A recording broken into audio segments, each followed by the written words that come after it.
So we're here with Diana Campbell, formerly Diana Cobos. Cobos. Cobos. So tell us about Title IX. Title IX occurred in the mid-70s, was about 73, was between my sophomore and junior year of high school, and it granted girls to have the same opportunities as the boys did, especially in sports and other kind of things.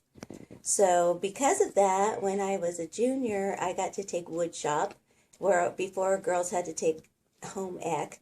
And I got some flack from my shop teacher, Mr. Lim. He used to always say, "You should be in home ec," and I'd say, "I already know how to do that stuff. That's why I'm taking this, because I want to learn something new."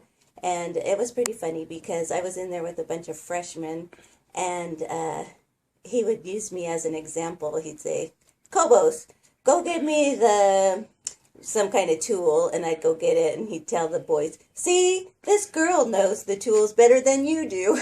So that was kind of fun.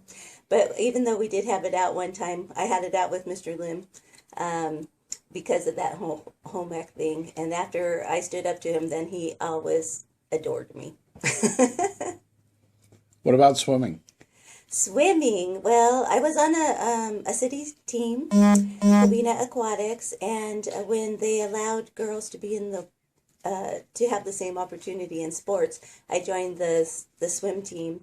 So I was the first girl on the team, and I got some of my friends to join. But because I had experience, I got to swim varsity, and they had to be in the frosh soft. So that was pretty fun. And or Coach McNeil, he'd always say, "Okay, boys and girl," and everybody always got a kick out of that. But when I graduated, I got my varsity letter, so I was the first girl at the high school to earn a varsity letter in a boys' sport. Well, as you can see, I earned my varsity letter in 1975, I believe. What high school is this? This is Charter Oak High School in Southern California. What town? I was just visiting with them. Covina. And what were they? What were they? They were the Lancers! But they tried to change it. Well, they did change it. Anyway, as you can see, I got my letter, and as my friend Judy says, it was before the bump. And now they have swimmers that have bosoms. But I got mine when they didn't have that, because they only gave them to boys before. So there's my pride right there.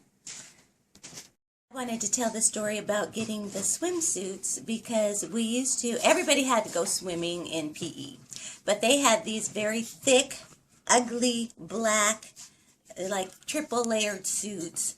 And of course you can't race in the suits like that. So the other girls and I decided that we needed to have racing suits, and so we started doing fundraising so that we could get the suits.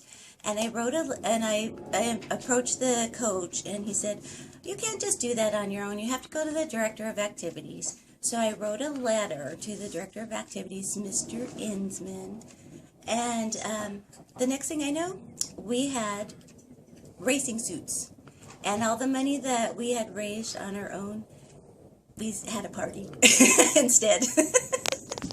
When I returned from college back to my old hometown, I was asked to be the girls' swim coach.